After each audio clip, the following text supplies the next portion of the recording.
Reports that Mexican wrestling legend, like I say, the father, Perro Arguello, still has not been informed, this is yesterday, of his son's tragic death because he's not in good health and there's concern over how he will take the news. So as noted, Lucha Libre star passed away from an accident in Tijuana, Mexico, Friday night after a spot with Rey Mysterio. TNA star Manic and Tiger Uno were also in the match, and Arguello was rushed to the hospital about a block away is all it was, and then pronounced dead at around local time of 1 a.m. Cause of death was reported as a stroke caused by cervical spinal damage, and the medical report says he suffered from whiplash. ESPN also reports that the owner of the indie company Crash that was promoting the match said that in a press conference with the company that the company will cover all funeral expenses, and it sounds like the promotion is doing what they could do for the Arguello family, and the funeral will be held, like I say, in Guadalajara. Got a little more on that. This is actually yesterday's news, by the way. I'm going to always do 2 days worth here on Mondays. So sit back, relax, turn the damn monitor off if you want, and just listen to me. If you want. WWE DVD News has revealed more content for the Daniel Bryan Say Yes, Yes, Yes DVD and Blu-ray. It's got the matches. Of course, he hadn't been there all that long in WWE. This is a 2012 match with he and Kane attending Anger Management. Not a match, but a deal. And then got Bryan and Kane taking on R-Truth, Kofi Kingston. It's from the Night of Champions 2012. And then they got Bray Wyatt and Bryan taking on the Usos in the steel cage. Bryan Orton, no DQ match on Raw. That was just 2014. And Bryant versus Batista and Randy Orton for the World Heavyweight title, WrestleMania 30. There's, of course, a lot more, but... all right.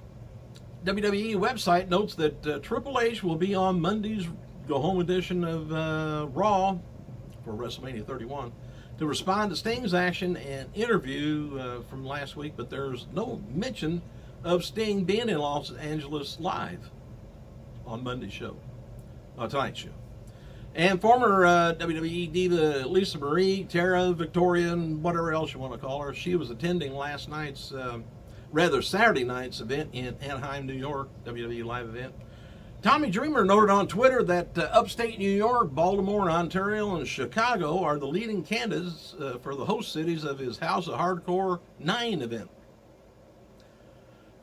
Milwaukee Brewers center fielder Carlos Gomez was in attendance at Saturday's live event in Phoenix and watched most of the show from ringside, but went backstage. And in an update to WrestleMania 31 weather and the forecast for Sunday WrestleMania now available, and the Weather Channel is calling for a high of 79 degrees, low of 54, partially cloudy, 0% chance of rain, which I don't know if they're still in a drought there or not. Sometime they're in a drought, sometime in California they're flooding. Just got to wait till tomorrow, I guess. Ring of Honor veteran Jimmy Jacobs worked indie events in AIW in Ohio and AAW in Illinois this weekend. He wrestled a farewell match and gave his farewell speech on Friday's AIW event in Cleveland. Noted that Jacobs is heading to WWE for a job with the creative team, likely starting with NXT. And The Rock, of course, he's doing a lot of media. He was on Today's show today, and they had a big meeting with the cast of the Furious 7 all sitting there. He was kind of quiet, but my God, he looked like a monster sitting there with them other people. But anyway, this past week, one of the hot spots or hot topics with non-wrestling media was, of course, Rock giving rock bottom to Jason Statham in a fight scene in the movie, by the way.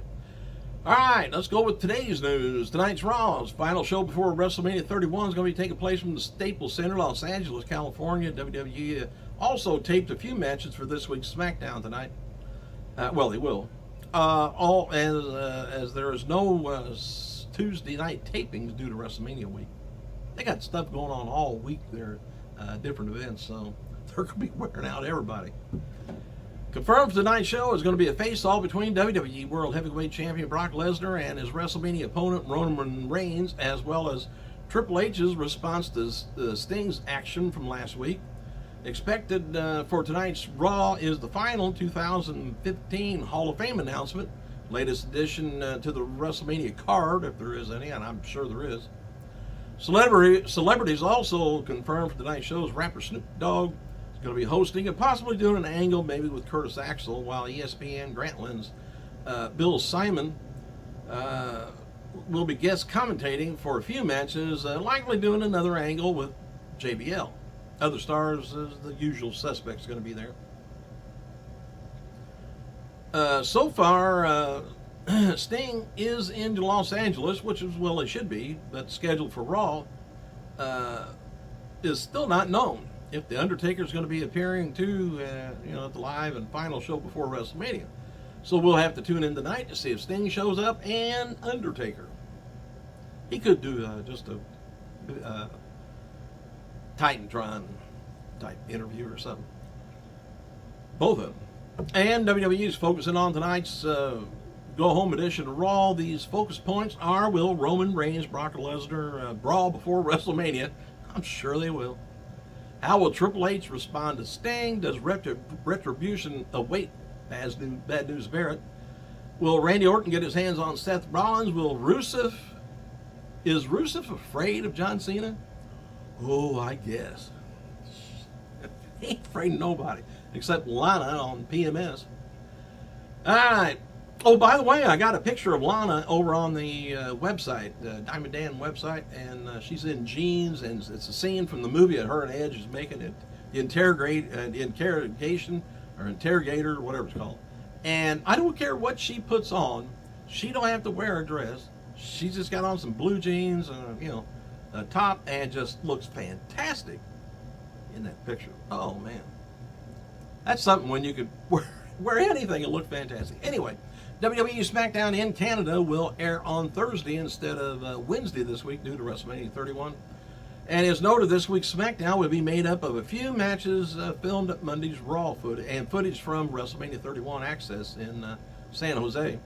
Most WWE crew are arriving in the Santa Clara area on Tuesday morning after Raw. And in case you missed it, this year's WWE Hall of Fame ceremony is scheduled to run from 8 p.m. until 11 Eastern Standard Time on the network this Saturday night. And there's also going to be a red carpet special pre-show at 7. So if you want to sit down for a while and watch it, that's there. As a reminder, Michael Cole's new sit-down interview with Triple H and Hall of Famer Arnold Schwarzenegger will air on the WWE Network tonight after Raw goes off the air. An interview was filmed at the Arnold Classics a few weeks back. And for those who missed WWE and Universal's for the Hero in All of Us campaign, press release this morning said the Slammy Awards are being moved to the first quarter of this year instead of the later in the year. They also wrote specials going to be preempting up a version of the WWE's annual award show that will move to the first quarter in the heart of the red carpet season. Whatever that means. Anyway, they changed the timing of it. WWE's website's got a new poll up asking fans, are they most excited to see WrestleMania 31, Sting or The Undertaker? Which one? With over 3,000 votes, not very many votes, 61% voted for Sting. Did Taker let us all down? Maybe those 30-something%. WWE live events averaged about 5,500 paid fans for January 2015. That's up from the average of 5,100. WWE shipped 65,000 DVDs in January of 2015, down from 272,000. I got a feeling, man, the network is kind of hurting that. And WWE Shop website processed little over 1,000 orders per day in January 2015, up from 831 orders per day in January. I don't know how they must be ordering, people must be ordering t-shirts and stuff, I guess. All right, due to what happened over the weekend, Rey Mysterio's received lots of death threats, I guess, due to the tragic passing in Mexico at the crash event. And due to the in-ring accident, Rey Mysterio was the single most searched term on the internet for Saturday. And they really can't blame him, man. If you've seen the full match, I think what had happened is the ring rope is not rope, it's steel covered with, like plastic. And I think when he went down, to go over the ring rope to do let Ray do the 619, he went over, and I think the rope caught him in there. And to me, I think his head, jerked down, and it just separated his spine back there from his head. I think, because before that he was doing good, fast, quick, seemed like nothing was wrong with him, and that kick was like next to nothing, drop kick.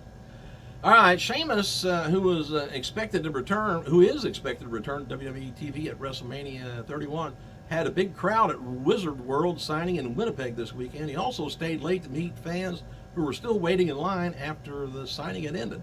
It's nice. WWE officials had talked this weekend about opening tonight's Raw from Los Angeles with a graphic dedicating the show to Ferrero Arguello Jr., who tragically, like I said, passed away with the Rey Mysterio event in Mexico Friday night. Don't know whether the report stated that there was some strong talk between WWE Kevin Dunn and Triple H Vince McMahon. Apparently, one of those three officials were heavy in favor of dedicating Raw to Ferrero, but the other two were not, and it was not specified which officials was in favor of the dedication, which was. And there's also reports of discussion of bringing light to the situation because of performers top WWE involved in the incident. WWE officials are said to be sensitive to the idea of dedicating Raw to him because they feel it may bring wrongful negative attention to Rey Mysterio. They don't want to do that either. So anyway, it's just taken as a rumor now. We'll have to wait and see what they do, if anything. Maybe they should do something. I don't know if he's ever been in WWE. We'll have to look that up, I guess. All right, we got a copy of the full casting call for next season of WWE's Tough Enough, which was posted on, of all things, Craigslist in Los Angeles a few days ago. Craigslist is just notorious. Anyway, says WWE USA Network's now taking applications for the 6th season of Tough Enough. The reality competition show launched several careers of current talent members on the WWE roster. Do you possess charisma, personality, strength, athleticism, and do you have what it takes to be the WWE's next big thing? Do you watch WWE and think, that should be me? If so, this is your chance to prove it. It says here, apply, please email your name, age, city and state, contact information, social media links and phone numbers and whatever, 2 current photos of you. They do say current. Athletic background, highest level, achievements, awards, whatever, in a brief paragraph telling us why you think you have what it takes to be the next WWE, either superstar or diva. Pro wrestling experience, not a requirement. And if this is you, but you may even know someone who thinks great, that could be great at it, please forward this to them or nominate them. Thanks. All right. Noted before, just about done, hold on. Noted before that Lana is currently away from WWE filming the WWE studio Interrogation with Edge. WWE is using Lana's absence to tease tension between her and the U.S. champion Rusev as we go into WrestleMania 31. It's worth noting that Lana has been quiet on social media since leaving also. The movie is currently being filmed in downtown Vancouver. And happy birthday to former WWE wrestler Ray Jesse or Slam Master Jay, or how about Ray Gordy, 36 years old, one-time IWGP and TNA Tag Team Champion Travis Tomko, 39 years old. Thanks for clicking, you guys. I gotta go.